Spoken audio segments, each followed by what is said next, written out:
첫 번째 문제부터 바로 만나보시죠.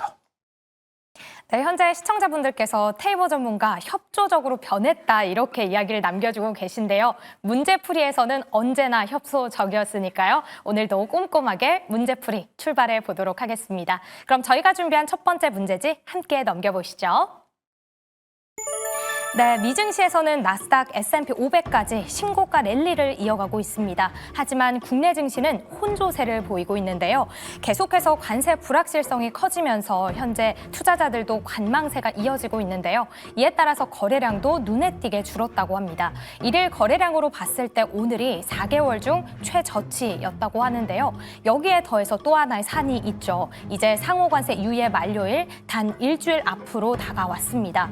계속해서 불안감이 커지는 투자자들 어떤 전략이 필요할까요? 적어달라라는 내용이 올라와 있는데요. 현재 8월 1일 만료에 대해서 금융투자업계에서는 조금 아쉬운 전망을 내놓고 있습니다. 8월 1일까지 협상이 안 될 수도 있다라고 언급을 하는데요. 남은 시일이 많지 않고 베센트 재무장관, 미중 협상 등 해외 일정이 많이 남아있기 때문에 우리에게는 시간이 너무 부족하다라고 언급하고 있습니다. 이렇게 불안감이 커지는 상황에서 투자자들은 어떤 키워드로 돌파구를 잡아볼까요? 두 분의 의견으로 만나보도록 하겠습니다. 그럼 첫 번째 주식 남녀의 선택, 보드를 들어주시죠. 자, 한 달 전쯤이었나요? 테이버 전문가가 예상을 했던 것처럼 8월 1일 그 시한이 다가오고 있습니다. 이제 일주일만 남겨둔 상황인데 앞서서 오프닝 때도 말씀을 드렸지만 지금 멘탈 잡기를 잘해야 된다 이런 얘기들이 시장에서 돌고 있습니다.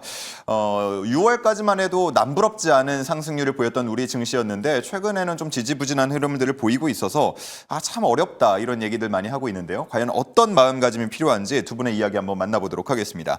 먼저 이지은 대표께서는 관망과 유연함이 필요하다라고 적어주셨고요.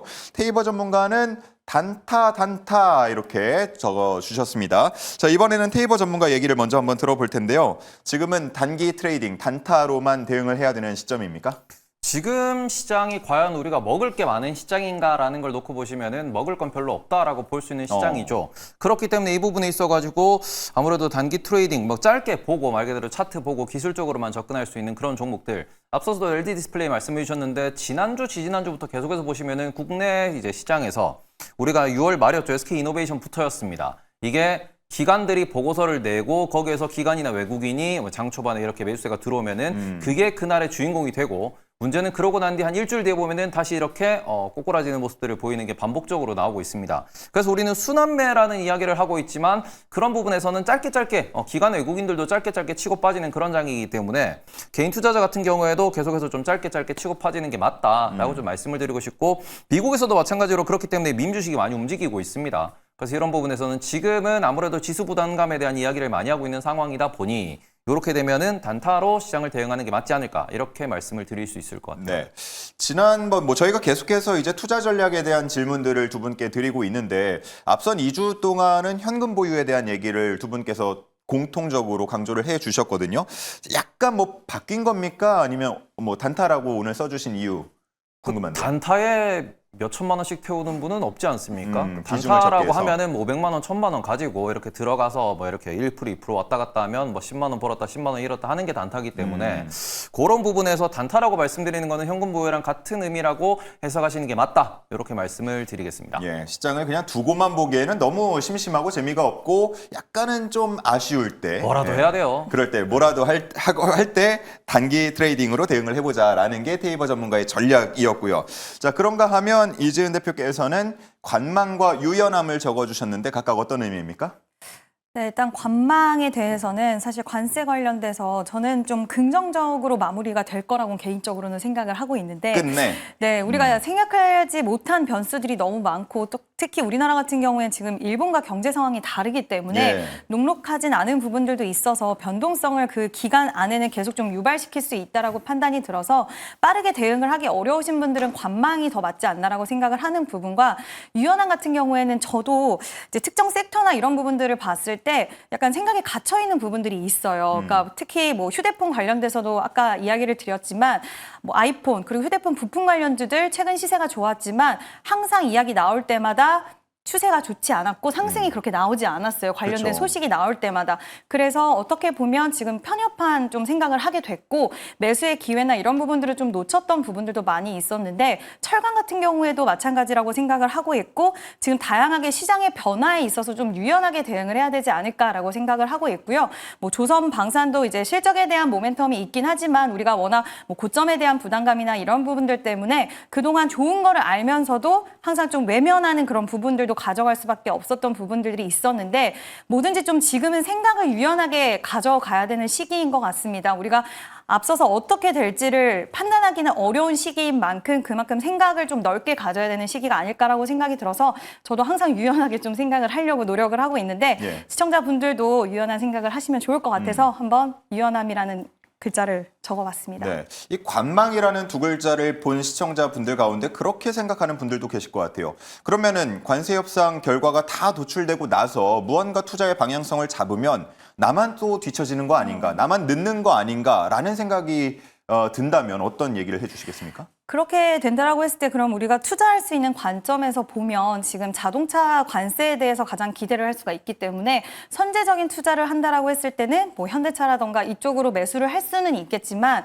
그런 부분에 대한 선택지를 가져가는 것 그리고 관세에 대해서 만약에 노출이 된 이후에도 시장은 계속 투자할 수 있는 기회들은 끊임없이 나와요. 새로운 모멘텀과 새로운 재료들이 나오기 때문에 관세에 관련된 우리가 타이밍을 놓쳤다라고 해서 지금 시장에 완전 도태된다라고 생각하기보다는 그때그때 또 유연하게 대응을 하면서 새로운 이슈와 소식에 좀 더 민감하고 촉각을 좀 곤두세워서 그때도 충분히 기회가 있지 않을까. 네. 물론 선제적인 대응을 원하시는 분들은 자동차 관련주들 뭐 비중 분할 매수로 매수를 하실 수 있겠지만 그게 또 싫으신 분들도 있으실 수 있잖아요. 불확실성에 대한 부분들을 좀 불편하다 하시는 분들은 오히려 추후에 기회를 도모하는 것도 항상 시장은 기회를 준다라는 부분도 좀 염두를 해두셔도 좋지 않을까라는 예. 의견 드려보도록 하겠습니다. 뭐 방금도 말씀을 해주셨지만 이번 관세 협상 여러 가지 분야 중에서 아마도 주식 투자 관점에서는 이 자동차와 관련한 관심이 좀 클 것 같아요. 그래서 두 분께 조금 추가 질문을 드리고 싶은데 일단 두 분께서 워낙 이 관세 협상과 관련해서 전망들을 잘 해주셨기 때문에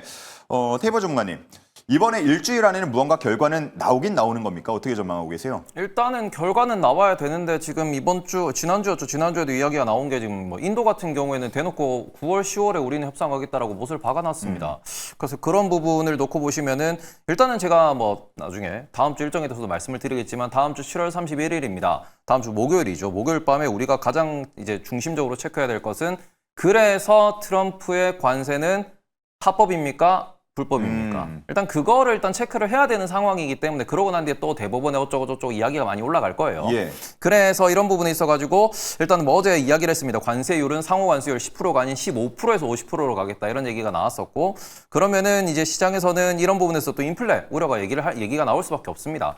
그러니 관세 협상에서 우리는 타겟을 잡는 게 15%를 맞춰야 한다. 일본과 비슷하게 맞춰야 된다라고 이야기를 하는 거고 국내 기준에서는 아직은 잘 모르겠어요. 왜냐하면 이게 일본이나 아니면 중국 그리고 인도 그리고는 뭐 EU 정도가 미국에는 아주 큰 국가고요. 그 넥스트가 한국이나 대만 이런 국가이기 때문에 미국에서의 우선순위가 우리나라는 조금 이 차순위 밀려 있다. 그리고는 이제 우리나라에 원하는 건 명확합니다. 방위비 인상. 그런 것도 있을 거고 농산물 시장 개방 그런 게 있을 텐데 요런 데 협상이 과연 어느 정도로 이제 우리나라가 이제 좀 열고 갈 수 있을지 그런 것들은 결국 정부의 뭔가 뭐 의지이기 때문에 일단은 우리나라도 열심히 한다라고는 하는데 아직까지는 뭐 다음 주 내에 우리나라에 이제 뭐 한미 무역 협상이 나온다라는 점은 저는 아직까지는 지켜봐야 된다라고 생각을 하고 있습니다. 예. 이지은 대표님, 그 자동차 관세 협상이 어떻게 이제 도출이 될지 이 부분 관심 많이 갖고 있는데 기준점은 그러면 15%로 잡으면 되는 겁니까? 15%로 일단 잡을 수 있을 것 같고 시장에서 일본이 15% 관세 이야기가 나왔을 때 기대를 했죠. 15%가 될 수 있지 않을까.